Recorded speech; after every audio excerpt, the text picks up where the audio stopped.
మెంటలెక్కి పిచ్చాసుపత్రి నుంచి పారిపోయించినట్టున్నాడు. ఇక ఉగ్రవాద సంస్థ లష్కరే తోయాబాకు చెందిన నాయకుడు మరోసారి రెచ్చగొట్టే విధంగా వ్యాఖ్యలు చేశాడు. ఢిల్లీని ఆక్రమిస్తానంటూ పెద్ద ఎత్తున నినాదాలు చేశాడు. ఇక భారత సైనిక శక్తిపై కూడా రవూఫ్ నోరు పారేసుకున్నాడు. భారత వైమానిక దళం పాక్ గగనతలంలోకి ప్రవేశించే ధైర్యం చేయదని వ్యాఖ్యానించారు. మొన్ననే కదా పిచ్చోడా, పాకిస్తాన్ లో 10 ఉగ్రస్థావరాల మీద దాడి చేస్తే 100 మంది చస్తే వాళ్ళ మీద జెండాలు కప్పి మోసుకుపోయి లబోదిబోమని ఏడ్చిండ్రు. రావు అని నా ఆర్మీని తక్కువ చేసి మాట్లాడుతున్నావు. ఒక్కసారి నా ఆర్మీ, నా నావీ, నా జవాన్లు గట్టిగా ఆవలిస్తే ఆ గాలికి తగలబడిపోతారు మీరంతా తెలుసా.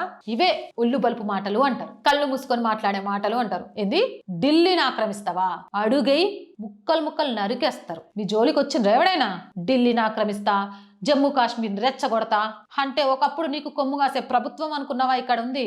నా దేశంలోని ఒక్క అంగుళాన్నైనా ఆక్రమించడానికి ఇప్పుడు చూడండి బిడా, బతుకుతారేమో చూస్తాం.